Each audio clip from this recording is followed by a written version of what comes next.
Puji Tuhan, kita ketemu kembali di dalam kasih dari Tuhan Yesus Kristus. Apa kabar teman-teman? Senang sekali bisa bertemu kembali dan kami terus rindu untuk bisa berbagi tentang perbuatan yang besar yang Tuhan nyatakan di dalam kehidupan manusia.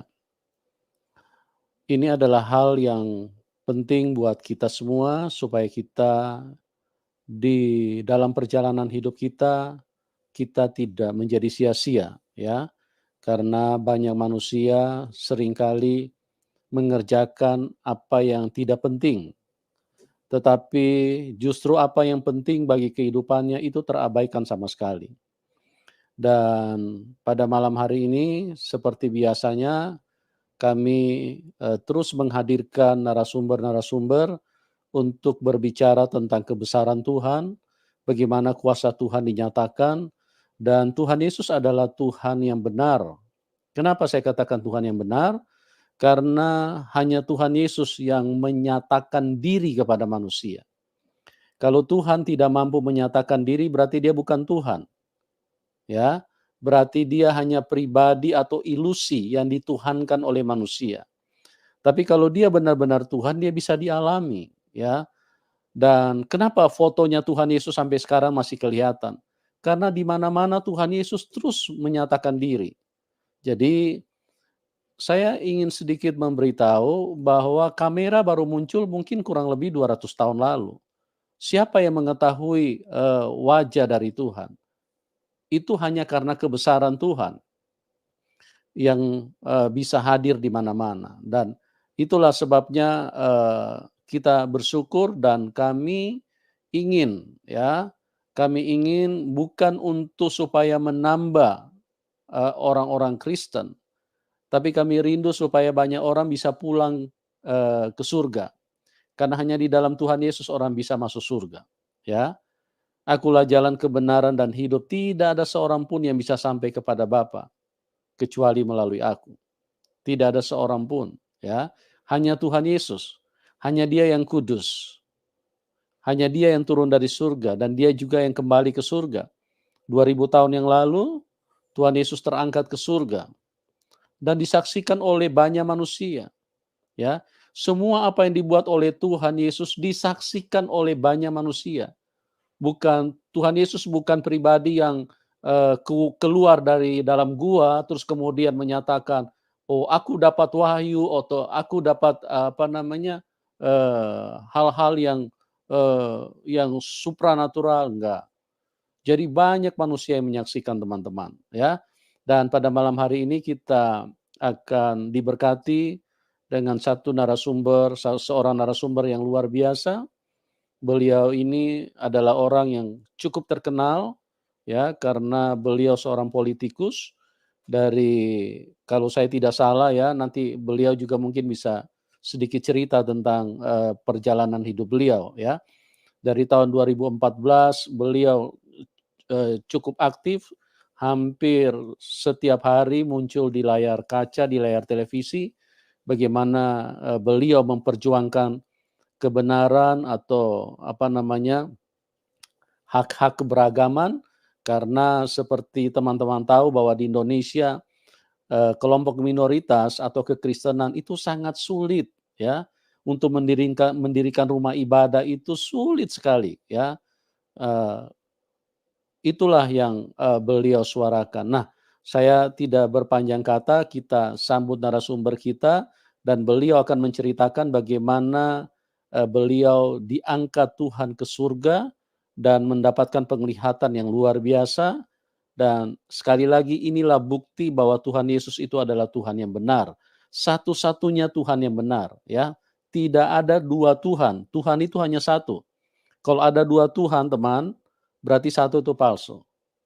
Oke, kita sambut narasumber kita, Bapak Ferdinand Hutahayan. Selamat malam, Pak Ferdinand. Selamat malam, Pak Pendeta Yusuf. Salam Ya. untuk semua sahabat-sahabat yang mengikuti diskusi kita malam ini. Baik, terima kasih Pak Ferdinand atas kemurahan hatinya, di mana Bapak mau berkenan mampir di channel kami. untuk berbagi kebaikan Tuhan atau karya Tuhan atau jamahan Tuhan di dalam hidup Bapak, dan kami di sini dan juga para penonton atau follower dari channel Yusuf Manubulu akan mengikuti dan akan mendengarkan kesaksian Bapak. Oke, mungkin sebelum Bapak menceritakan pengalaman Bapak diangkat Tuhan ke surga, mungkin Bapak bisa sedikit cerita riwayat perjalanan Bapak yang saya juga tahu semua orang sudah pada tahu ya, pada kenal ya. Mungkin Bapak sedikit aja Pak bisa ceritakan bagaimana Bapak berjuang di dalam politik selama ini. Silakan Pak Ferdinand. Ya, baik. Terima kasih Pak Pendeta. Salam sahabat-sahabat semua yang mendengarkan kisah kita malam ini. Perkenalkan, saya Ferdinand Hutahayan, saya orang Batak asli, lahir kecil sampai besar di sebuah desa di daerah Toba sana. Saya memang menjadi aktif di bidang sosial, politik, dan hukum. Saya pernah menjadi politisi di Partai Demokrat beberapa tahun, dan saya menjadi salah satu orang lingkaran dalam di Partai Demokrat ketika Pak SBY sudah tidak berkuasa ya, karena ketika Pak SBY berkuasa saya belum ada di Partai Demokrat. Saya bergabung dengan Partai Demokrat itu pada tahun 2017 dan saya menjadi salah satu yang menjadi bagian dari orang paling dekat lah di lingkaran Pak SBY waktu itu.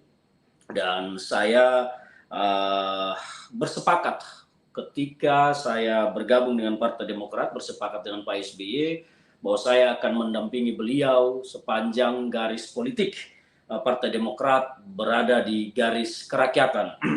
Dan takdir perjalanan hidup ternyata membawa saya harus keluar dari Partai Demokrat karena situasinya bagi saya waktu itu memang saya keras berhadapan, menentang, melawan kelompok-kelompok intoleran, FPI dan HTI terutama ya, dan itu membuat beberapa penentangan di internal Partai Demokrat terhadap diri saya yang banyak menuduh saya kemudian pada saat itu, wah Ferdinand itu anti-Islam, ya kira-kira seperti itulah. Dan pada akhirnya saya harus memilih untuk mengundurkan diri karena dua faktor.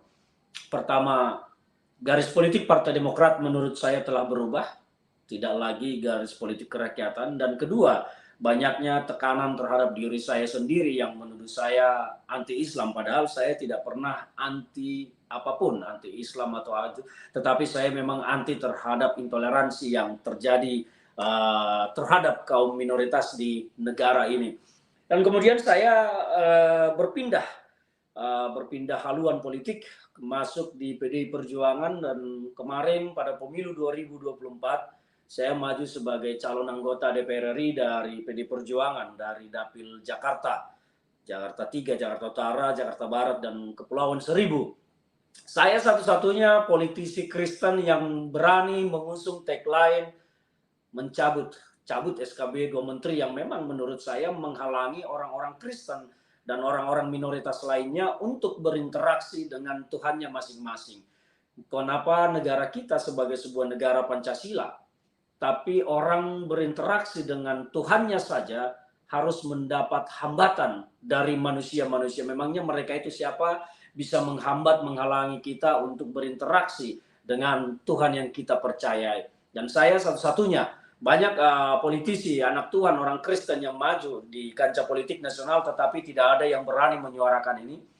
Saya satu-satunya politisi yang muncul menyuarakan itu dengan tegas, cabut SKB 2 Menteri, dan spanduk saya bertebaran di seluruh Jakarta Barat, Jakarta Utara, bicara tentang itu dan menjadi sorotan karena bagi banyak politisi itu aneh dan janggal karena saya menentang arus. Jakarta itu sejak era kepemimpinan Anies Baswedan memang meningkat kelompok-kelompok yang intoleransinya tinggi. Jadi saya dianggap orang melawan arus, dan siapa yang mau memilih Ferdinand kalau begitu ya? Saya bilang, saya sampaikan saya tidak takut tidak terpilih. Karena saya maju ini merasa ada panggilan bagi diri saya dan saya harus mengusung misi ini, maka saya berbicara tentang ini, tentang kemerdekaan beribadah. Jadi tagline saya waktu itu adalah merdeka beribadah dengan mengusung topik cabut SKB 2 Menteri yang menghalangi. Jadi itu kisah singkat saya di dunia politik. Mungkin dulu setiap hari wajah saya nongol di televisi di mana-mana, dan belakangan memang saya agak mengurangi diri tampil di media.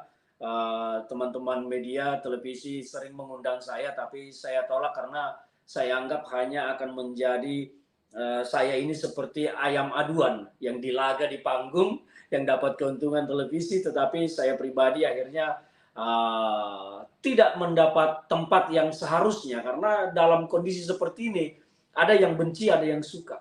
Mungkin yang suka setengah, yang benci setengah, tetapi yang membenci ini membuat hidup tidak nyaman. Akhirnya saya memutuskan saya mengurangi diri tampil di televisi. Jadi itulah mengapa juga beberapa waktu terakhir ini saya agak jarang tampil di media televisi, tetapi itu bukan kebetulan, tapi memang saya menghendaki untuk tidak terlalu tampil di media televisi, karena bagi saya justru membuat diri saya tidak nyaman. Jadi saya fokus kemarin pada pencalekan saya itu ya keliling di lapangan saja, berkunjung ke banyak gereja, bertemu dengan banyak pendeta, saya berdiskusi dengan tokoh-tokoh agama bagaimana menyelamatkan toleransi dan bagaimana menyelamatkan minoritas di negeri ini supaya tidak menjadi seperti orang yang diburu-buru hanya untuk sekedar berinteraksi dengan Tuhan, beribadah dengan Tuhannya, berdoa. Apa sih? Ibadah ini kan bukan kejahatan. Kenapa orang melakukan nilai-nilai kebaikan harus dihalangi, harus ditentang? Inilah yang menjadi sorotan saya dan selalu saya tampil bersuara untuk ini. Kira-kira ya itulah perjalanan singkat dalam hal politik saya. Selain saya aktif juga di dunia sosial, di dunia hukum saya juga aktif. Jadi ya tapi lebih banyak porsinya kemarin di bidang politik, sampai banyak perjalanan yang sudah saya jalani dalam hidup ini, baik pahit getirnya segala macam. Saya juga pernah harus menjalani sebuah proses hukum karena saya berkata waktu itu tentang iman saya bahwa Allah saya, Tuhan saya itu tidak perlu dibela. Allah saya luar biasa, tetapi saya harus menghadapi sebuah proses hukum karena dianggap Allah itu identik dengan milik tetangga sebelah. Jadi kira-kira seperti itu, dan biarlah itu menjadi sejarah hidup bagi saya. Kita lebih fokus menyiarkan kebaikan saja daripada kita fokus dengan hal-hal yang tidak baik. Maka saya mulai fokus kepada menyiarkan hal-hal kebaikan, mengedukasi masyarakat tentang kebaikan. Itu sekarang yang saya ingin lakukan, Pak Pendeta. Demikian Baik. kira-kira pembukaan dari saya. Terima kasih. Ya, terima kasih, luar biasa ya. Jadi Pak Ferdinand ini adalah seorang yang berjuang sangat keras ya, tapi begitulah namanya perjalanan hidup ya, kadang-kadang di luar prediksi ya. Jadi kita bersyukur kalau Pak Ferdinand di waktu-waktu sebelumnya sangat aktif di politikus, dan saya percaya dan saya yakin bahwa Pak Ferdinand ini tetap jadi politikus, tapi sekarang politikusnya Tuhan, ya. Kalau Amin. dulu politikus partai, politikus, kelompok-kelompok tertentu, tapi sekarang politikus untuk menceritakan bagaimana kebesaran dan kuasa Tuhan yang telah menjamah hidup beliau, dan bahkan, Pak Ferdinand ini sempat diangkat Tuhan ke surga, dibawa ke surga ya. Nah, inilah yang akan menjadi tugas beliau, di kemudian hari, karena tugas ini bukan diterima dari sinode atau dari gereja, tidak. Iya. Tapi tugas ini diterima langsung dari Tuhan. Nanti kita akan dengarkan bagaimana beliau menceritakan pada waktu, Pak Ferdinand ini masuk di dalam air baptisan, terus, kuasa Tuhan menjamah beliau. Oke, Pak Ferdinand, mungkin bisa dilanjut dengan bagaimana karya Tuhan di dalam hidup Bapak. Silakan, Pak. Ya, terima kasih Pak Yusuf.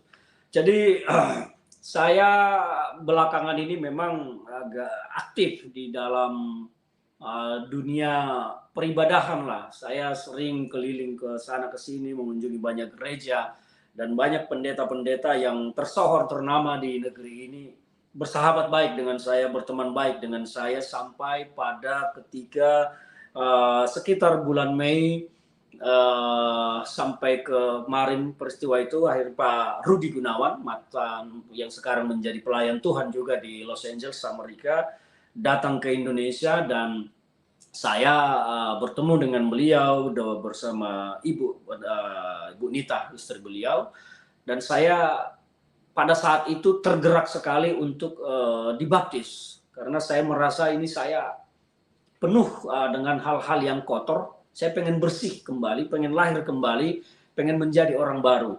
Motivasi saya itu, dan kemudian pada tanggal 9 kemarin itu saya menjalani proses penerimaan sakramen baptisan, meskipun karena saya kan lahirnya orang Batak, kita itu dulu HKBP. Jadi kita masih kecil itu sebetulnya sudah mendapat sakramen baptisan di gereja HKBP dengan cara HKBP, dan saya telah menerima itu. Tetapi kemarin saya benar-benar tergerak hatinya untuk menerima baptisan kembali karena ada yang saya rasakan harus dibersihkan dari diri saya, dari tubuh saya, dari rohani saya, ada yang ingin dibersihkan. Maka ketika Pak Rudi Gunawan berkunjung ke Indonesia dari Los Angeles, dari Amerika, saya menyatakan, Pak Pendeta, saya ingin dibaptis, dan tertuanglah itu rencana pada tanggal 9 Juli kemarin kita menjalani proses pembaptisan. Dan memang ketika acara prosesi pembaptisan itu mulai berjalan, kita melakukan pujian-pujian penyembahan, doa-doa yang dipimpin oleh Pak Rudi Gunawan pada saat itu, dan saya sudah mulai merasakan adanya sebuah energi yang memang seperti menghampiri saya, tetapi ada juga saya merasakan energi yang keluar dari dalam tubuh saya. Dan ketika saya berdiri di pinggir kolam baptisan itu, saya sudah merasakan sesuatu yang aneh dalam diri saya. Saya seperti berada di dalam dua sisi dunia yang saya tidak bisa pahami, tidak bisa jelaskan, tetapi saya seperti berada dalam situasi antara kiri kanan, kira-kira begitulah. Dan pada saat berdiri di pinggir baptisan kolam itu, saya mengalami kaki saya itu seperti panas, seperti ada yang menggerogot-gerogot gitu ya. Mungkin gambarannya kalau kaki kita olesin balsam yang pedas, panasnya itu terasa. Nah, kira-kira seperti itulah yang saya rasakan pada saat itu, sampai pada Pak Rudi Gunawan, Pak Pendeta waktu itu menarik saya untuk menjalani prosesi baptisan, membawa saya berjalan ke kolam baptisan pada waktu itu. Tiba-tiba apa yang saya rasakan di kaki saya itu ketika saya menginjak dan masuk ke kolam baptisan, itu hilang. Rasa panas, rasa perih di kaki saya itu seperti hilang, tiba-tiba menjadi lenyap, dan saya berupaya untuk tetap tenang, meskipun pada saat itu saya sudah mengalami sebuah tidak tenanglah situasinya, jantung saya berdebar-debar, sesuatu yang tidak biasa saya rasakan, saya merasakan. Dan Pak Rudi membaptis saya dalam nama Bapa, Putra, dan Roh Kudus, ya semua dibaptis, prosesi berjalan. Saya setelah itu berdiri. Setelah berdiri di situ, memang saya karena baptisan itu adalah baptisan selam, dicelup. Saya pengen membuka mata saya, tapi saya tidak kuat untuk membuka mata saya. Maka saya berkali-kali mengusap mata saya seperti ini. Saya pengen membuka, tapi tidak bisa. Nah, di situ saya melihat sebuah penglihatan ya, yang warna yang sangat cerah, cahaya yang sangat cerah. Seperti yang sudah saya ceritakan, kalau orang biasa main batu, saya orang yang suka pakai batu ya, cincin. Kalau warna itu seperti royal blue sapphire. Kalau royal blue sapphire itu kayak blue diamond gitu ya. Dia sangat berkilau, mengkilat sekali. Warna birunya cerah sekali, tapi ada warna bling-bling emas, kecil pernik-pernik emas, warna emas. Jadi warna kemasan berbaur dengan warna biru yang sangat terang. Saya merasakan silau sekali pada saat itu. Saya pengen membuka mata saya, tapi saya tidak sanggup untuk membuka mata saya tidak kuasa. Sampai pada saat itu saya terus mencoba membuka mata saya, tapi tidak bisa. Saya melihat ada sebuah cahaya turun dan berada di antara warna kebiruan ini. Dan dari suara itu keluar perintah kepada saya untuk berlutut. Karena saya orang yang selama ini orang yang keras, saya terkenal keras, saya tidak pernah mengenal takut. Saya di media mau dimanapun orang tahu saya Ferdinand itu orang yang keras. Dan pada saat itu mungkin karena kedagingan saya, keangkuhan saya barangkali menantang perintah itu, karena saya tidak tahu siapa yang datang, siapa yang memerintah saya pada saat itu. Ya, saya mungkin masih bergolak antara rohani dan kedagingan, antara roh dan daging. Saya mencoba karena saya anggap ini adalah intimidasi, perintah ke saya. Ini ke orang siapa kok berani-beranian merintah saya? Kira-kira seperti itu. Saya berkata, memang kamu siapa kok berani-beraninya memerintah saya? Itu pertanyaan-pertanyaan saya ketika saya disuruh berlutut. Dan ada sebuah peristiwa yang memang waktu kemarin-kemarin saya tidak ceritakan, tapi tadi pagi saya waktu live streaming juga dengan Pak Rudi, saya akhirnya menceritakan karena saya bergumul beberapa hari setelah itu, saya berdoa, apakah harus saya ceritakan, dan akhirnya saya ceritakan. Pada saat saya bertanya, memangnya kamu siapa memerintah saya berlutut? Di situ ada perintah ke saya sebetulnya, kamu ingin tahu saya siapa, berjalan kamu di atas air. Nah inilah yang saya tidak lakukan dan sangat saya sesali sebetulnya. Saya dalam doa saya beberapa minggu terakhir ini saya sering memukul dada saya kalau ingat itu. Ya Tuhan ampuni saya kurang percaya kepadamu.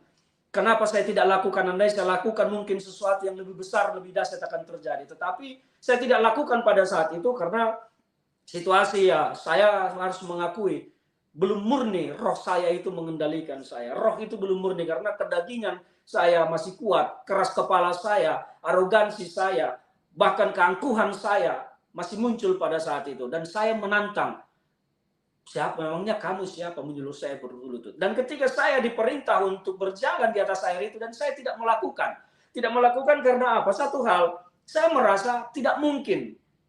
Saya merasa tidak mungkin dan saya melawan, saya jangan disuruh berjalan di atas air, tidak mungkin. Kira-kira seperti itu. Akhirnya apa? Mungkin pada saat itu Tuhan, ya saya harus mengamini dan mengimani bahwa yang datang itu adalah Tuhan. Tuhan menunjukkan ke saya ketika saya menolak untuk berlutut, Tuhan membuat lutut saya tiba-tiba lemas dan saya terjatuh pada saat itu dalam posisi langsung berlutut. Dan setelah saya menonton video pada saat saya dibaptis itu, saya baru bisa membayangkan apa yang terjadi. Ketika saya lihat videonya, oh ya saya terlentang dengan kepala seperti ini. Memang pada saat itu ketika saya berlutut, Tuhan mengangkat saya mau bawa kamu. Saya merasa saya dibopong seperti ini. Saya diangkat, saya melihat tubuh saya digendong, dibopong seperti ini. Saya seperti orang mati yang tergeletak begini. Tangan saya ke belakang, saya seperti orang mati. Dan saya bertanya kepada yang membawa saya waktu itu. Saya belum menyadari kalau itu adalah Tuhan. Ya, saya berbicara bahwa itu adalah Tuhan setelah beberapa kali. Dan saya pada saat peristiwa itu saya belum menyadari, tapi saya dibawa ke atas, saya diangkat, dibopong tinggi, dan saya lihat pada saat itu langit terbuka. Langit terbuka buat saya, dan Tuhan berkata kepada saya, karena saya orang yang selama ini takut ketinggian. Takut ketinggian itu kelemahan saya satu. Tuhan berkata pada saat itu kepada saya, apa yang kamu takutkan? Langit pun akan kubuka untukmu. Dan saya dibawa. Seketika sampai di atas, di situ saya sudah melihat ada sebuah meja makan yang berbentuk oval dan saya didudukkan di situ. Di meja itu yang saya lihat ini adalah penglihatan saya, kesaksian yang saya berikan ini adalah yang saya alami betul-betul secara rohani, meskipun secara fisik saya tidak tahu. Tetapi di meja itu ada titik-titik cahaya yang saya tidak hitung persis, tetapi bayangan saya waktu itu lebih dari 6 atau mungkin 7. Dan di tengah ada satu cahaya yang paling besar di antara titik-titik cahaya ini. Dan inilah yang paling banyak bicara dengan saya. Saya makan dengan lahap di situ. Saya tidak tahu di meja itu makanan apa, karena memang makanan ini pun saya melihatnya tidak nyata. Tetapi saya mengetahui ada makanan. Dan saya makan dengan lahap, dengan dua tangan, tangan kiri, tangan kanan, saya lahap. Semua sambil saya terus berdialog dengan cahaya yang ada di tengah yang paling besar. Banyak dialog, tetapi yang paling saya ingat pada saat itu adalah ketika saya berkata, apakah saya sudah mati? Saya belum mau mati, tugas saya di bumi belum selesai. Itu omongan yang saya ingat jelas betul dan saya sampaikan. Dan saya ditertawakan. Saya ditertawakan pada saat itu. Saya ditertawakan. Sambil berkata keluarlah suara yang saya dengar. Memangnya apa tugasmu yang belum selesai di bumi? Saya bilang masih banyak orang jahat. Itu jawaban saya. Saya ditanya lagi, memang kamu bisa apa dengan orang-orang jahat itu? Ya, saya jawab, saya tidak tahu apa yang harus saya lakukan, tapi masih banyak orang jahat. Ya mungkin jawaban ini keluar dari batin saya karena selama ini saya aktif sekali membela orang-orang yang teraniaya, yang hak-haknya orang-orang susah diambil paksa oleh bandit-bandit mafia. Jadi mungkin itu yang mendorong rohani saya menjawab masih banyak orang jahat. Dan saya ditanya, apa yang bisa kamu lakukan? Saya bilang, saya tidak tahu. Saya tidak tahu apa yang harus saya lakukan. Dan ketika dialog-dialog itu mau selesai, akhirnya apa? Tuhan berkata kepada saya, cahaya yang ada di hadapan saya itu yang kemudian saya yakini itu adalah Tuhan. Tapi pada saat peristiwa itu terjadi saya alami, saya belum meyakini dan belum tahu kalau itu adalah Tuhan. Tetapi sekarang saya mengimani Tuhan berkata kepada saya, baik, saya kembalikan kamu, saya pulangkan kamu, lakukan apa yang ingin kamu lakukan. Itu yang diperintahkan kepada saya. Dan ketika itu saya masih mau bertanya kembali, apa yang harus saya lakukan? Tiba-tiba saya merasa lengan saya dua-duanya sudah ada yang memegang, dan di situ saya tersadar. Setelah saya tersadar baru saya ingat peristiwa itu, oh saya sedang menjalani baptisan. Karena ketika peristiwa saya diangkat itu saya lupa dan saya tidak sadar, saya tidak mengetahui kalau saya sedang dibaptis oleh Pak Rudi Gunawan pada saat itu. Tapi setelah saya tersadar, mata saya terbuka, baru saya tahu, oh saya lagi dibaptis sama Pak Rudi. Nah, di situ saya menangis, saya keluar dari kolam, saya merasa sangat terguncang rohani saya. Ini apa? Saya tidak tahu sampai sekarang apa yang harus saya lakukan. Dan belakangan ini setelah baptisan saya terus berdoa minta kepada Tuhan. Tuhan tolong tunjukkan kepada saya apa yang harus saya lakukan sebetulnya. Apakah Tuhan, kalau memang Tuhan menghendaki saya untuk menjadi kemuliaan bagi Tuhan dan terus bekerja di profesi saya sekarang untuk melawan orang-orang jahat, saya akan lakukan. Tetapi apabila tidak, kalau memang Tuhan ingin menjadikan saya menjadi petani di ladang Tuhan, Tuhan mau saya melayani di ladang Tuhan, menjadi pelayan Tuhan, saya katakan kepada Tuhan, sekarang saya siap dan saya akan meninggalkan seluruh urusan dunia ini, saya akan melayani Tuhan. Tapi Tuhan tolong berikan saya perintah yang jelas, perintah yang clear, yang jernih. Ferdinand, kamu ke sini. Itu yang saya mau. Karena apa? Saya masih mengimani sampai sekarang bahwa saya di dalam dunia politik ini sedang juga dipilih oleh Tuhan untuk melakukan sesuatu, terutama membela orang-orang yang tertindas, membela minoritas yang terhalang untuk beribadah. Itu keyakinan saya. Tapi saya tidak tahu apakah Tuhan punya rencana yang jauh dari situ atau membawa saya ke tempat yang berbeda, ke tempat yang lain dari saya jalani sekarang untuk melakukan sesuatu. Saya tidak tahu. Tapi saya mengalami banyak pergumulan, ya, bukan pergumulan lagi sebetulnya, tetapi sepertinya saya tergiring sekarang ketika saya berdoa terus, karena saya orang yang mungkin tidak terlalu rajin berdoa, tapi saya minimal masih berdoa pagi dan malam. Saya selalu menyampaikan kepada Tuhan, Tuhan, saya saat ini betul-betul siap mengikuti apapun yang Kau inginkan dariku. Kalau Engkau Tuhan menginginkan aku menjadi petani di ladang-Mu, menuai apa yang harus dituai, saya siap, saya akan tinggalkan semuanya. Tapi saya ingin perintah yang clear dari Tuhan, yang jelas dari Tuhan, supaya saya tidak salah memilih jalan. Karena sampai sekarang saya masih meyakini ketika saya menjadi calon anggota DPR RI dari PDI Perjuangan, saya meyakini juga itu adalah panggilan Tuhan bagi saya untuk memperjuangkan gereja-gereja Tuhan yang ditindas, gereja-gereja Tuhan yang tidak diizinkan berdiri oleh kelompok-kelompok tertentu. Dan saya merasa panggilan saya kemarin untuk itu, maka saya satu-satunya politisi yang berani berbicara tentang pencabutan SKB 2 Menteri. Nah, ini yang saya alami, saya rasakan ketika baptisan itu berlangsung. Dan bagi saya sesuatu yang sangat luar biasa. Ketika bicara ini saya masih terenyuh, ya, masih gak bisa saya sampaikan, tapi ada sesuatu yang saya rasakan berubah dari saya. Ada yang saya rasakan pergi dari saya, ada yang saya rasakan datang ke dalam saya. Setelah baptisan itu saya, seperti yang saya sampaikan tadi, saya selama ini orang yang keras, orang yang temperamen. Di jalan raya itu jangan coba-coba ada yang menyalip saya dengan cara yang tidak sopan atau ini. Saya itu nggak takut nabrakin sekalian, Pak. Jadi itu salah satu yang berubah dari saya, karena memang selama ini itu salah satu pergumulan hidup saya.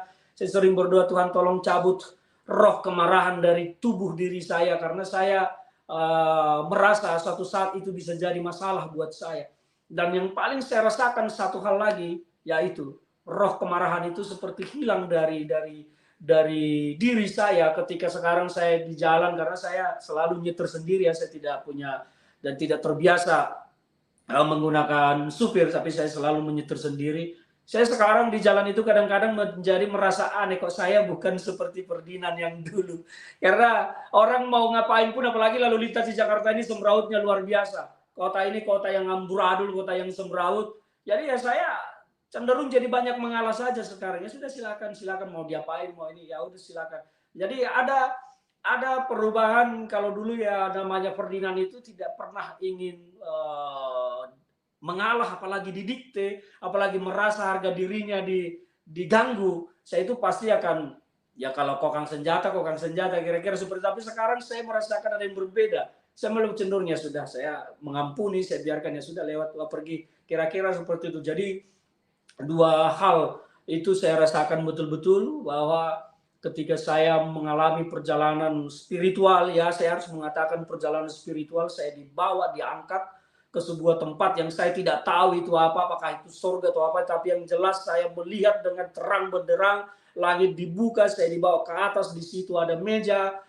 makan, saya makan di situ bersama beberapa titik cahaya. Saya tidak tahu siapa pada saat itu, tapi saya terus berbicara dengan salah satu titik yang paling terang di situ.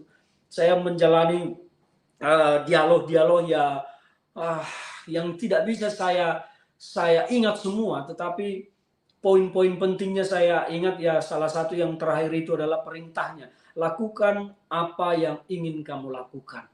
Itu paling saya ingat. Dan ketika saya mau bertanya kira-kira apa, karena supaya keinginan saya itu jangan sampai saya salah menentukan langkah.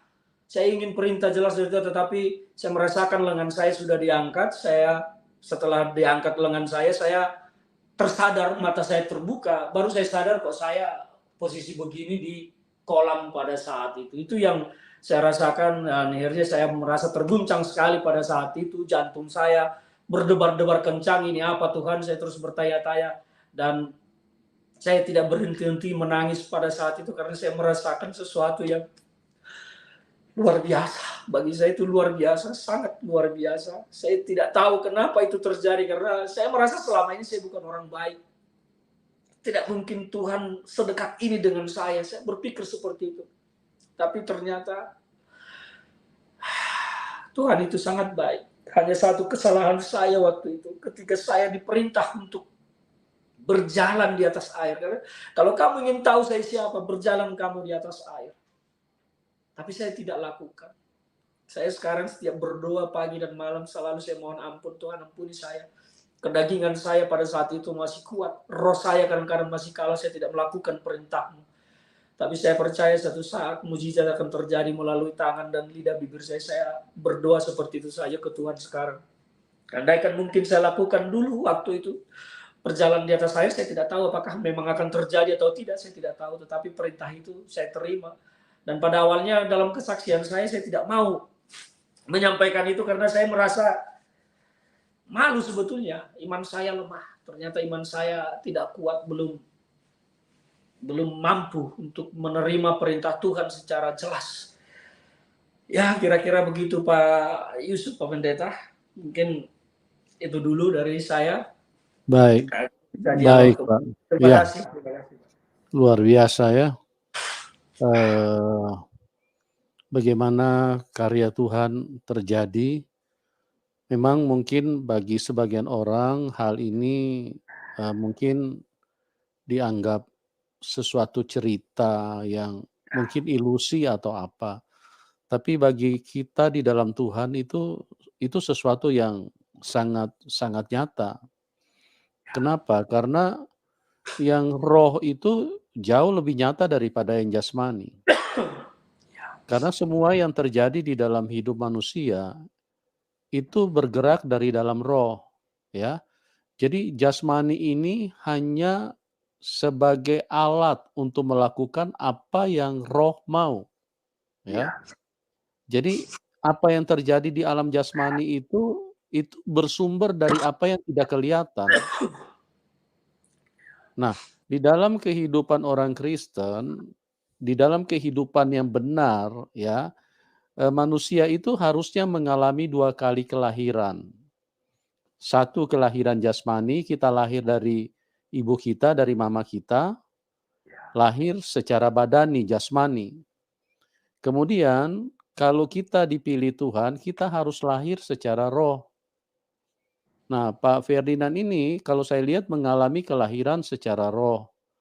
Jadi beliau mungkin belum terlalu paham, jadi Tuhan bawa untuk mengalami kelahiran secara roh. Makanya kenapa waktu Tuhan angkat dan bawa ke surga, terus kemudian Pak Ferdinand disuruh makan. Itu artinya, makan itu makanan roh yang nanti menjadi pertumbuhan manusia rohnya, terus, sama dengan manusia jasmani. Kalau manusia mau bertumbuh dia harus makan, bukan hanya mengalami pertumbuhan, tapi di situ manusia badani, jasmani itu mengalami satu kekuatan. Ada sesuatu yang, mulai bisa diberdayakan di dalam hidupnya.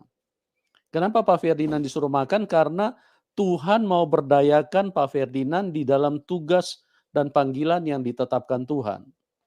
Mungkin kira-kira seperti itu kalau, sedikit saya bisa, kasih komentar dan saya tahu ini sesuatu panggilan yang sangat nyata. Dan saya katakan bahwa Pak Ferdinand ini dipilih Tuhan secara khusus ya, dan tidak banyak orang, mengalami hal itu ya. Kata firman Tuhan banyak yang dipanggil tapi sedikit yang dipilih. Yohanes 15 ayat 16, "Bukan kamu yang memilih aku, tapi aku yang memilih kamu." Ya, kalau dilihat dari latar belakang kita bukan hanya Pak Ferdinand, saya sendiri pun juga orang yang kotor, orang yang sangat tidak layak. Kalau mau dilihat dari background kita ini, waktu dipanggil Tuhan sebetulnya sangat malu, karena sangat tidak layak di hadapan Tuhan. Tapi itulah Tuhan, ya. Dan satu hal yang benar-benar terlihat kuasa Tuhan. Karena kalau orang berjumpa dengan Tuhan yang benar, itu ada perubahan hidupnya. Ya, tadi Pak Ferdinand sudah menyampaikan bagaimana beliau kalau di tengah jalan yang tadinya agak temperamen, ya, bukan hanya agak temperamen, memang kelihatannya temperamen, ya. Jadi, artinya tidak bisa mengalah dan tidak bisa merasa disaingi. Dan pada waktu beliau berjumpa dengan Tuhan yang benar, makanya saya katakan Tuhan yang benar itu dialami teman-teman. Bukan hanya diceritakan di dalam buku, itu dongeng, ya. Kalau cuma diceritakan dalam buku terus kemudian disuruh percaya itu dongeng. Tapi Tuhan yang benar itu harus dialami. Bisa dirasakan di dalam hidup kita. Bagaimana kita bisa tahu, kita bisa katakan dia Tuhan kalau kita tidak alami? Nah, ini yang dialami oleh Pak Ferdinand dan terjadi perubahan luar biasa.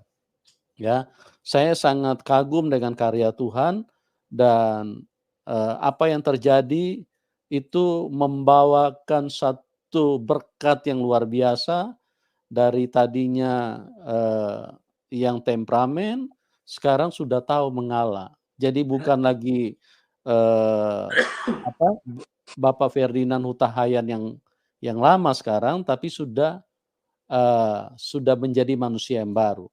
Seperti yang dikatakan Tuhan di dalam firman-Nya, siapa yang ada di dalam Kristus, dia adalah ciptaan baru.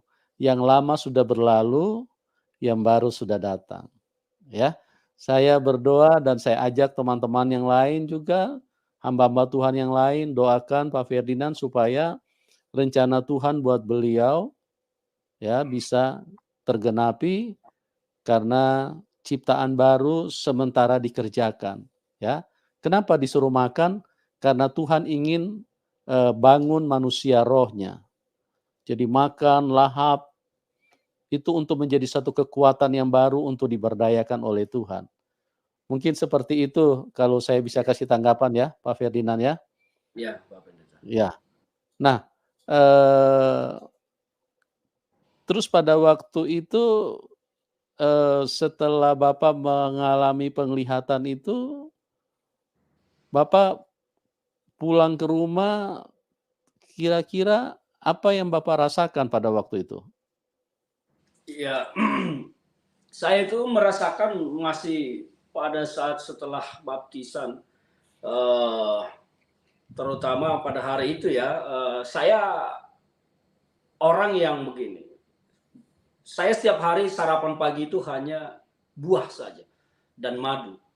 Jadi jam 10, setengah 11 saya itu pasti sudah lapar, jam 11 paling lama itu saya sudah harus makan.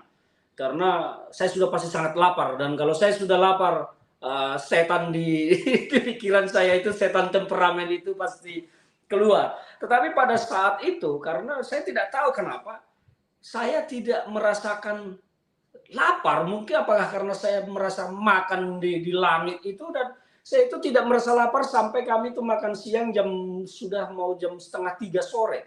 Dan pada saat itu saya betul-betul tidak merasakan lapar yang selama ini. Saya jam setengah 11 itu Pak sudah mencari, sudah pergi keluar menuju restoran cari makan, dan saya harus makan jam 11. Tapi pada saat itu saya sama sekali tidak merasakan lapar.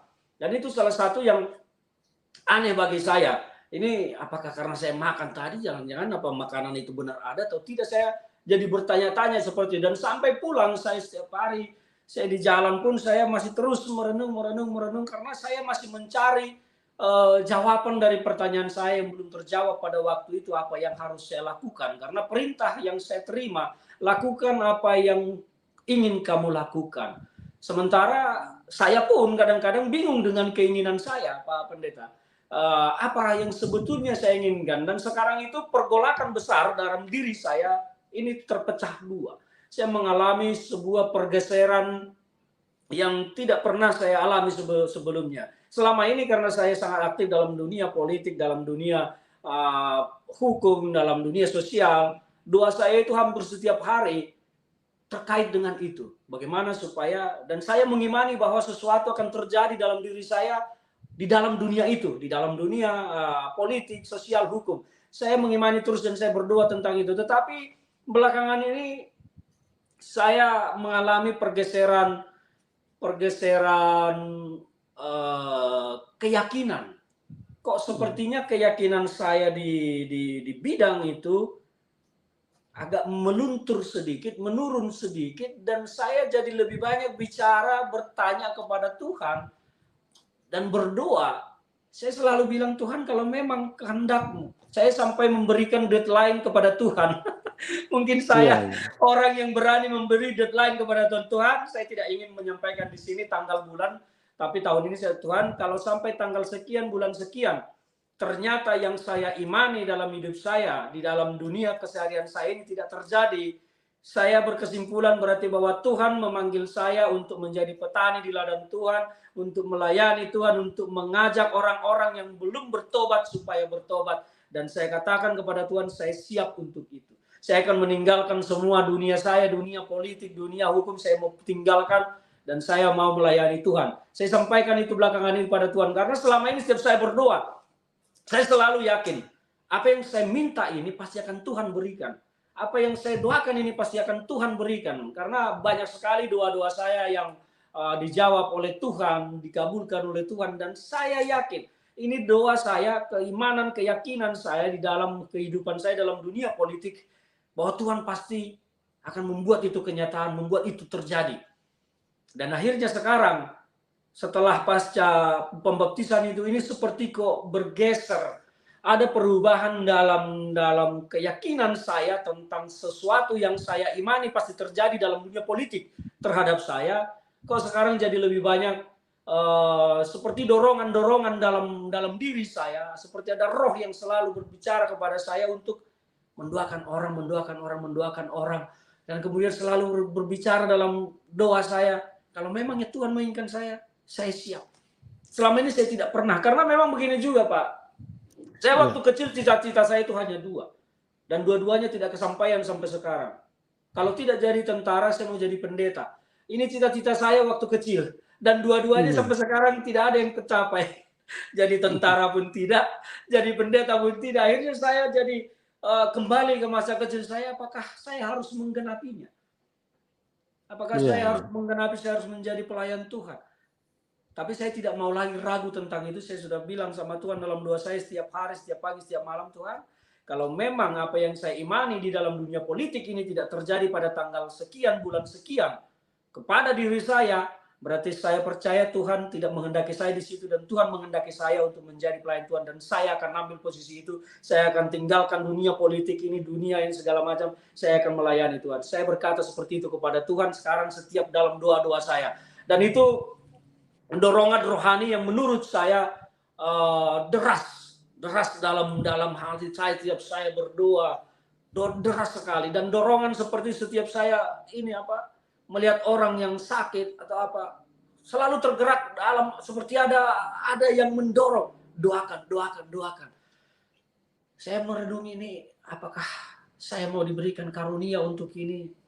Saya belum mau berkesimpulan, tetapi ada satu yang agak ajaib juga bagi saya. Saya hari Selasa kemarin dari Jakarta nyetir sendiri, saya mau ke Cianjur, ke daerah puncak sana, Cianjur. Saya mau ngecek villa di sana sama tanah. Saya nyetir sendiri. Di daerah Megamendung agak ke atas sedikit menjelang Cisarua itu, mobil saya itu benar-benar, saya tidak pernah mengalami hal seperti ini karena saya orang yang telaten merawat mobil, tidak pernah main-main. Karena bagi saya safety dan kesehatan mobil saya itu adalah salah satu nyawa saya. Tapi saya tidak tahu mengapa mobil saya pada saat di sana itu kemarin mengalami peristiwa yang aneh bagi saya. Tiba-tiba merepet, tidak mau jalan, mogok. Saya akhirnya menepi pada saat itu, saya paksa gas sedikit, saya menepi. Saya keluar dari mobil, saya buka kapnya. Dan di situ saya merasakan ada dorongan, doakan. Akhirnya apa? Saya doakan mobil itu, bahwa saya bilang ke Tuhan, mobil ini akan baik-baik saja, saya akan kembali ke Jakarta dalam keadaan sehat, selamat, dan saya tidak akan mengalami gangguan di jalan. Dan yang terjadi, saya hidupkan mobil itu, nyala kembali, saya balik ke Jakarta, saya masukin di bengkel Lexus. Orang bengkelnya bilang, Bang, mobil abang ini tidak apa-apa, tidak ada masalah. Iya, iya. Saya kaget dengan itu. Akhirnya apa? Jadi saya suruh mengerjakan yang lain. Sudah, kamu ganti aja kampas remnya mungkin. Padahal kampas rem tidak ada hubungan dengan mesin. Tetapi saya ingin memuaskan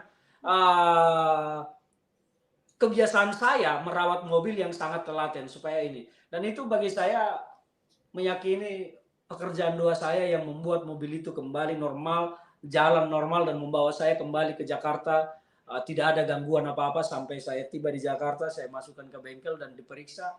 Orang teknisinya telepon saya, Bang, ini mobil tidak ada masalah. Kok abang bilang tarikannya nggak enak, merepet, mogok? Ini nggak ada masalah. Semua dicek dengan sistem komputerisasinya, tidak ada masalah. Ya sudah, kamu ganti aja kampas remnya lah supaya ini. Karena saya ingin memuaskan batin saya yang biasa telaten. Dan itu saya merasa bahwa mobil ini menjadi sehat kembali karena doa saya itu. Karena memang pada saat mogok saya berhenti itu, saya disuruh doakan, dan saya lakukan. Dan sekarang saya terus jadi seperti ingin mendoakan siapapun. Ketika saya melihat orang bertawar sakit, saya pengen mendoakan. Jadi ada dorongan semacam itu yang keluar dari tubuh saya. Jadi saya semakin merasa, apakah memang saya benar-benar mau dipanggil Tuhan untuk menunjukkan kemuliaannya di jalan yang harus saya tinggalkan, jalan politik yang selama ini saya tekuni, dunia hukum, dunia politik. Apakah saya harus meninggalkan itu dan beralih menggenapi apa yang pada masa kecil saya pernah saya cita-citakan? Kalau bukan tentara ya pendeta. Tentara saya sudah gagal, tidak mungkin lagi jadi tentara, tetapi menjadi pelayan Tuhan, pintu masih selalu terbuka. Mau berapapun usia kita, mau sampai kapanpun, selalu terbuka. Dan memang saya ada pergumulan juga tentang itu. Latar belakang saya kan bukan orang baik. Tapi saya kembali mendapat teguran-teguran tentang itu. Ya karena yang menulis kitab-kitab di dalam Alkitab itu juga banyak orang-orang yang sebelumnya bukanlah orang baik. Tetapi justru mereka menjadi penulis dan menjadi tulisannya lah yang kita baca di dalam Alkitab. Saya ingat Saulus menjadi Paulus justru kitabnya yang paling banyak di dalam Alkitab. Saya ingat Daud bagaimana juga dia melakukan kesalahan di mata Tuhan. Saya ingat Salomo juga melakukan hal yang salah. Tetapi semua mereka menulis dan itu menjadi kita imani sekarang menjadi firman Tuhan. Dan saya juga ingat Petrus bagaimana dengan karakternya yang ya keras juga. Bahkan kemarahannya sampai harus memotong telinga tentara Romawi yang ingin menangkap Yesus pada saat. Akhirnya itu membuat saya, masa lalu saya tidak boleh menghambat saya, dan saya mencoba berbicara kepada diri saya, Ferdinand, jangan kau ikuti setan yang menggodamu supaya kau tidak mengikuti ini. Jangan kau dengarkan itu bisikan setan, lupakan, tinggalkan. Apa yang sudah terjadi dalam hidupmu masa lalu, Tuhan tidak memandang itu. Tetapi Tuhan mau melihat kau ke depan ini siapa. Itu yang saya imani sekarang, sehingga pergeseran dalam pemikiran saya sekarang ini memang menjadi pergumulan besar, karena tidak mudah untuk meninggalkan kenyamanan yang saya rasakan sekarang dalam dunia yang sejalan ini. Ya pasti tidak mudah secara duniawi. Tetapi saya selalu meyakinkan diri saya sekarang kepada Tuhan. Saya bilang, Tuhan, kalau memang Engkau menginginkan saya menjadi petani di ladang-Mu, katakan kepada saya, perintahkan, dan saya siap meninggalkan apapun kenyamanan dunia yang saat ini saya jalani, dan saya siap untuk menjadi pelayan di ladang-Mu, menjadi petani di ladang-Mu untuk menuai apa yang harus dituai di ladang-Mu. Saya selalu menyampaikan itu sekarang dalam doa-doa saya, Pak Pendeta. Itu yang saya alami sekarang pasca baptisan itu. Jadi saya belum bisa menyimpulkan, saya belum tahu sebetulnya ini rencana Tuhan apa dalam hidup saya setelah ini. Yang penting saya terus meminta petunjuk, meminta hikmat dari Tuhan, supaya saya tidak salah memilih jalan. Tapi dengan caranya ya seperti tadi, saya berikan deadline kepada Tuhan, Tuhan kalau tanggal sekian, bulan sekian, sesuatu yang saya imani akan terjadi dalam hidup saya, di dalam dunia politik tidak terjadi, berarti Tuhan memang menginginkan saya untuk menjadi pekerja di ladang Tuhan. Dan saya katakan itu yang saya sekarang terus rasakan, Pak Pendeta. Itu yang saya jalani sekarang. Ya saya harap, saya berdoa Tuhan betul-betul akan menunjukkan kepada saya kemana dan apa yang harus saya lakukan supaya saya tidak salah. Iya. Luar biasa ya. Jadi memang orang kalau dipilih Tuhan itu berbeda ya teman-teman ya, karena bukan kita yang pilih Tuhan ya. Karena sejak dari manusia pertama, Adam dan Hawa itu tidak pernah memilih Tuhan. Adam dan Hawa itu memilih iblis di Taman Eden ya. Jadi keturunannya itu semua tidak ada yang memilih Tuhan. Jadi kalau kita dipanggil, itu memang Tuhan yang memilih kita. Dan saya ingin sedikit kasih tanggapan terhadap apa yang Pak Ferdinand ceritakan. Yang pertama tadi, waktu setelah selesai baptisan, biasanya Pak Ferdinand itu kan sudah lapar ya. Tapi apa yang terjadi? Tapi tidak lapar pada saat itu. Nah, saya ingat firman Tuhan. Firman Tuhan itu bukan pernah berkata, firman Tuhan itu berkata seperti ini. Manusia bukan hidup dari roti saja, tapi dari setiap perkataan yang keluar dari mulut Tuhan. Nah, Tuhan ingin menunjukkan kepada Pak Ferdinand bahwa Pak Ferdinand ini manusia yang baru. Lagi ditarik ke satu fokus untuk Pak Ferdinand ini supaya benar-benar merasa yakin bahwa Tuhan sementara membangun manusia roh. Jadi yang jasmani pelan-pelan Tuhan alihkan, kebiasaan secara jasmani untuk makan secara jasmani, itu Tuhan memberikan satu petunjuk yang jelas, sekarang fokus hidup itu menjadi roh, manusia roh. Jadi walaupun tidak makan, tidak terasa lapar. Jadi manusia rohnya yang menjadi fokus daripada apa yang terjadi di dalam kehidupan Pak Ferdinand. Itu yang saya jadi ingat firman juga terkait itu, Pak Pendeta. Ya, ketika Yesus berkata bahwa manusia tidak hanya hidup dari roti dan daging saja. Iya, betul sekali, Pak. Saya jadi mengimani itu bahwa ternyata ya kalau kita berfokus kepada roh, ya kita juga tidak. Ya seperti itu, Pak Pendeta. Betul sekali, Pak. Luar biasa ya.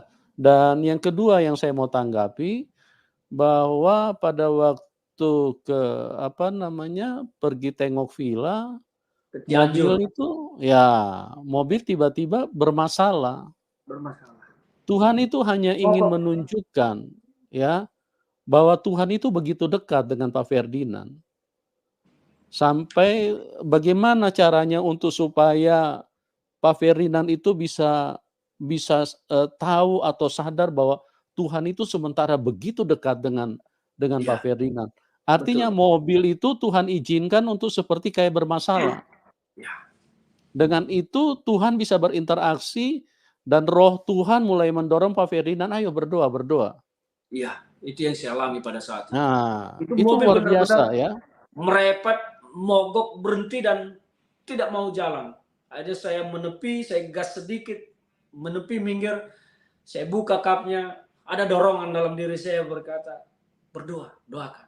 Dan saya melakukan itu betul-betul. Saya tutup kap mobilnya, saya starter lagi, saya nyalakan, dan saya jalan normal kembali, tidak ada masalah. Saya sampai Jakarta, saya masukin di bengkel Lexus, diperiksa, tidak ada masalah.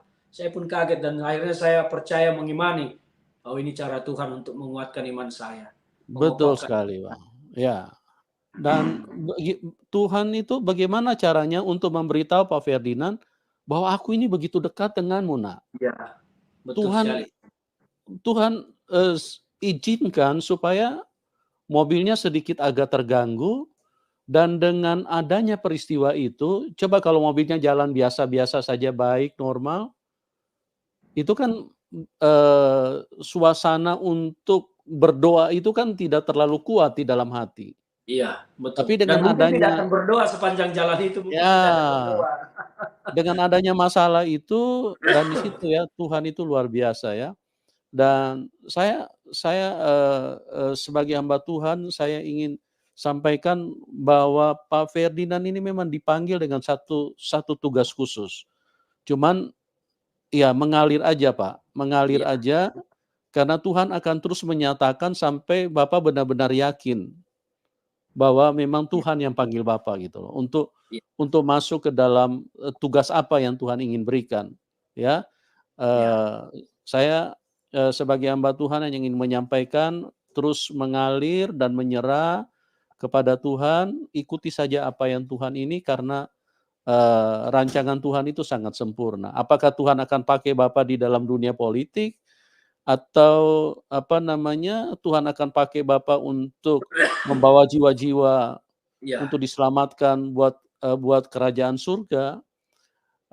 Kalau kalau saya, saya belum mau juga menyimpulkan, tapi ikuti aja karena Tuhan akan terus berbicara di dalam hati Pak Ferdinand, akan memberikan, akan terus menajamkan suara itu dan itu akan makin terdengar lebih jelas. Walaupun tidak terdengar di telinga, tapi di dalam hati itu akan terdengar lebih jelas kemana Tuhan akan bawa Pak Ferdinand. iya, Kira-kira seperti itu, Pak, ya. iya, betul, Pak. Luar Ya, biasa teman-teman ya. Jadi, saya berupaya saja terus untuk mencari hikmat dari Tuhan sebetulnya apa yang Tuhan kehendaki dari saya, tapi yang penting saya selalu sampaikan dalam doa saya ketika saya berbicara dengan Tuhan, apapun kehendak Tuhan, saya mau ikut jejak Tuhan kemanapun Tuhan mau bawa saya. Saya tidak mau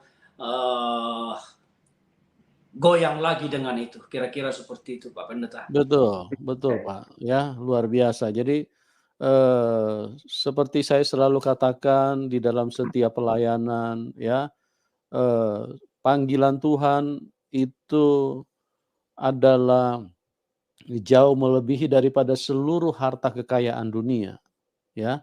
Karena satu dunia harta kekayaan kita tidak akan mampu untuk membawa kita ke surga, Betul sekali. ya. Uang yang ada di seluruh bank tidak akan bisa beli tiket pesawat untuk bawa ke surga. Hanya kasih karunia Tuhan, hanya kemurahan Tuhan yang bisa bawa kita ke sana. Jadi, itu satu satu karya Tuhan yang luar biasa ya. Jadi, berserah aja, Pak. Saya Iya, tahu Pak. Tuhan begitu luar biasa, di dalam hidup Bapak dan Tuhan akan, menunjukkan ini, semakin jelas, semakin terang, karena Tuhan Yesus itu Tuhan yang sempurna, bukan Betul. bukan Tuhan yang hanya dikhotbahkan pendeta, ya. Kalau yang Iya, hanya dikhotbahkan pendeta bisa buat kita bingung, ya. Jangankan kita bingung, pendeta yang khotbahkan pun juga bisa bingung, ya. Betul sekali. Karena Tuhan itu terlalu besar, tapi Tuhan kita ini Tuhan yang sempurna dan Dia akan memberikan sesuatu yang jelas buat kita. Nah, Bapak, kira-kira pada waktu itu setelah Bapak mengalami itu, Bapak sempat cerita nggak dengan keluarga apa yang Bapak alami? Oh, dengan keluarga semua akhirnya nonton dan melihat dari, eee, tayangan di YouTube-nya Pak Rudi ya, yang videonya sudah di-share. Oh, Nah, jadi iya, ya ya semuanya pada umumnya berkomentar baik, positif, ya tinggal dilihat aja, ikuti saja kemauan Tuhan mau apa sebetulnya, ya itu yang iya, jawaban-jawaban yang saya dapat dari semua keluarga maupun sahabat, semuanya seperti itu. Tinggal tunggu saja sebetulnya Tuhan mau apa dan mau membawa apa. Itu yang saya jawab dan memang ya saya terus seperti disampaikan tadi, saya pengen jawaban yang clear dari Tuhan supaya saya tidak salah. Karena iya, ya keimanan saya seperti disampaikan tadi, Tuhan membawa saya tiba-tiba menjadi calon anggota DPR di PDIP itu juga di PDI Perjuangan itu bukan perkara mudah karena partai ini adalah partai besar yang orang dari mana saja berebutan menjadi calon di sana. Tetapi saya uniknya ya dipanggil dan diperintah untuk maju mhm, menjadi calon anggota legislatif di sana. Dan akhirnya saya mengusung tagline pada saat itu, Merdeka Beribadah dengan visi untuk mencabut SKP 2 Menteri yang menghalangi orang-orang Kristen untuk mendirikan gereja, untuk menghalangi beribadah.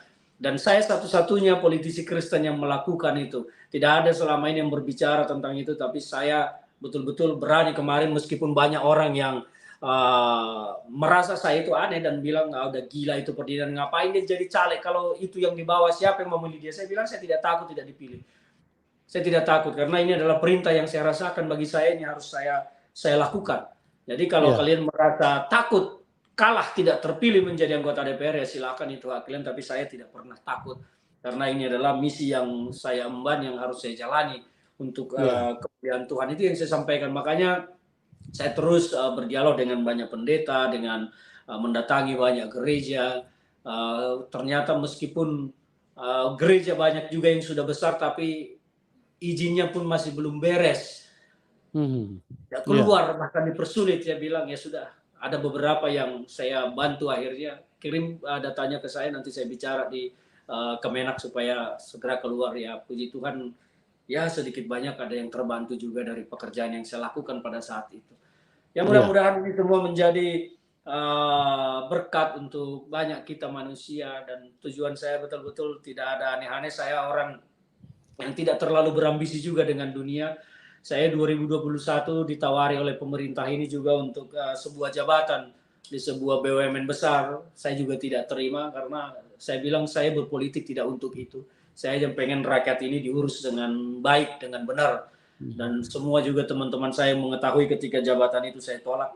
Marah-marah juga ke saya karena di negeri gila lu, orang sampai nyogok, sampai nyuap supaya dapat jabatan, lu dikasih gratis di BUMN besar lagi tapi ditolak. Ya saya bilang bukan itu panggilan jiwa saya. iya, Akhirnya saya tidak terima, saya tolak. Ya begitulah. Jadi iya, ambisi itu saya dalam politik memang tidak untuk jabatan, tetapi saya benar-benar hanya ingin nilai-nilai kebaikan saja di tengah-tengah masyarakat kita. Dan itu yang terus bergolak dalam batin saya. Makanya saya kalau mungkin di media atau di media sosial, di YouTube, di TikTok segala macam, suara saya keras, ya memang itulah karakter saya. Saya tidak pernah takut menyuarakan kebenaran, mau di hadapan penguasa, mau seganas, sekasar, sekeras apapun, saya tidak pernah takut. Itu yang iya, saya lakoni selama ini. Dan saya tidak pernah menjadi politisi yang mau bertahan dalam zona aman. Ketika saya posisi saya sudah bagus, tapi nurani saya bertentangan, tapi saya bertahan, saya tidak mau. Meskipun posisi saya waktu di Demokrat sangat baik, tapi ketika nurani saya sudah bertolak belakang, saya yang memilih mundur. Saya ditawari jabatan, saya tolak segala macam ya, karena itu bukan bukan tujuan saya mhm, berpolitik. Itu yang saya selalu ingat dalam diri saya. Ya kan mungkin ya itu menjadi nilai-nilai juga yang mungkin dilihat Tuhan dari diri saya, bahwa ada masih tersisa nilai kebaikan dalam diri saya meskipun saya ya jejak saya mungkin iya, Jadi Tidak kalau tidak baik, tetapi ya Tuhan melihat ada nilai kebaikan itu yang masih harus ya, diangkat dari saya. Mungkin itu yang ya, bisa saya sampaikan ya, saya alami dan saya rasakan dengan apa yang saya pikirkan. Begitu ya. Pak Jadi Tobing. kalau saya sedikit kasih tanggapan Pak, bahwa sebetulnya itulah eh, apa namanya kepribadian Tuhan yang Tuhan nyatakan di dalam Bapak Ferdinand, ya. Seperti salah satu contohnya bahwa tidak terlalu mengutamakan menang atau kalah, yang penting bisa memberikan hasil untuk menolong banyak orang. Iya. Itu bukan cita-cita manusia sebetulnya, Pak. Itu adalah kepribadian Tuhan yang diimpartasikan di dalam Bapak Ferdinand. Jadi dari sini kalau saya sebagai hamba Tuhan memberikan tanggapan bahwa memang Bapak ini dipilih Tuhan. Jadi bukan secara kebetulan atau bukan sifat manusia kita Pak yang keluar. Tapi itu Tuhan ingin menunjukkan bahwa Dia ada di dalam Pak Ferdinand. Makanya pemikiran-pemikiran seperti itu sering muncul bahwa tidak mengutamakan, tidak mencari hal-hal duniawi, tapi bagaimana supaya orang-orang banyak itu bisa terbantu. Itu mungkin yang saya bisa sedikit kasih tanggapan dari cerita Bapak yang saya lihat luar biasa. Bagaimana Tuhan hadir dan Tuhan menunjukkan bahwa Dia itu bersama Bapak selama ini, ya. Memang di Iya. dalam manusia itu ada sisi gelapnya karena manusia itu kan daging ya, sifat daging Betul itu sekali. sifat yang jahat, ya. Jadi di dalam sifat yang jahat itu Tuhan selalu ingin menyatakan diri supaya supaya, kita nanti satu waktu pada waktu dipanggil Tuhan, kita menyadari bahwa kita itu memang sudah dipanggil sudah sejak lama, cuman mungkin kita belum respon gitu. Ya, bisa jadi. Seperti itu, Pak. Betul Pak Ya, Pendeta. luar biasa ya.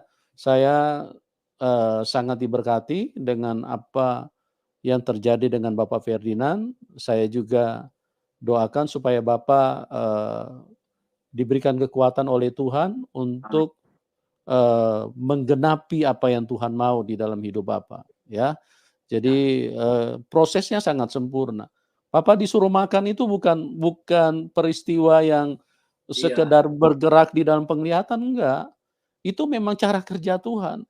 Jadi kita untuk menjadi manusia roh, menjadi kuat supaya kita bisa kerja buat Tuhan itu, kita punya roh itu harus diberi makan. Makanya waktu diberi makan itu Pak Ferdinand tuh makannya begitu lahap. Iya, lahap sekali. Saya pakai 2 Ah, tangan kiri kanan, tapi iya, saya tidak tahu apa yang saya makan pada saat itu, tapi bagi saya ini ada makanan, saya harus makan. Dan saya lahap iya, sekali makan 2 tangan, wah itu menurut iya, saya luar iya, biasa. Dan saya betul Pak. merasakan kenyang rohani dan juga kenyang secara daging karena saya tidak lapar pada saat itu. Yang biasanya benar Pak, saya itu jam setengah 11 sudah pasti keluar nyari restoran tempat makan untuk makan siang. Tapi pada Iya, saat itu saya tidak makan sama sekali, saya tidak merasakan luar lapar biasa. bahkan sampai ketika sudah jam setengah 3 sore itu kita makan bareng-bareng, saya tidak merasakan lapar juga pada saat itu. Saya hanya makan sedikit untuk menemani teman-teman yang bersama saya pada saat itu makan bareng. Tapi saya benar-benar ya tidak merasakan lapar pada saat itu. Dan itu buat saya luar biasa karena tidak pernah saya alami hal seperti itu. Saya kalau jam 11 belum makan, waduh mungkin udah uring-uringan saya. Ya, luar biasa Pak, luar biasa ya. Iya, Jadi, saya sangat diberkati, saya sangat kagum dengan karya Tuhan, bagaimana Tuhan menghampiri kita, iya, orang-orang yang tidak layak, orang yang, kalau mau dikatakan orang jahat, ya memang kita orang jahat karena, kepribadian kita itu memang seringkali bertolak belakang dengan kebenaran firman Tuhan. Tapi iya, itulah Tuhan, bukan kita yang pilih Tuhan, tapi Tuhan yang pilih kita, ya. iya, Saya percaya, banyak orang, diberkati dengan apa yang Bapak sampaikan dan, itulah panggilan Tuhan di dalam hidup Bapak dan Bapak mulai kerjakan hal itu, ya. Bapak iya, mulai kerjakan dan mulai membuka mata manusia yang lain bahwa Tuhan itu sangat mengasihi manusia dan sangat peduli ya. Makanya Tuhan membangkitkan banyak orang untuk bisa saling menolong dengan yang lain. Terima kasih buat Pak Ferdinand atas Terima kasih Pak Pendeta. kemurahan hati Bapak sudah bersedia untuk berbagi pada malam hari ini ya. Bapak terus bertumbuh, terus tekun di dalam Tuhan dan karya Tuhan akan semakin dinyatakan dan Bapak kalau saya bisa katakan Bapak sekarang menjadi politikusnya Tuhan ya. Amin. Kalau dulu Bapak menjadi politikusnya partai, berbicara untuk kelompok, untuk orang-orang tertentu, tapi sekarang Bapak bicara untuk Tuhan, untuk kepentingan kerajaan surga. Ya, Amin, amin, Pak. Amin, ya. Pak. Terima kasih Pak Ferdinand ya. Tuhan memberkati Terima Bapak. kasih Pak, saya luar biasa Ya. merasakan berkat bisa berbagi pengalaman spiritual yang saya alami ini supaya bisa meneguhkan iman teman-teman juga semua bahwa memang Tuhan itu benar-benar ada, Tuhan itu benar-benar hidup dan ya Dia ada dekat kita semua. Amin, amin, amin.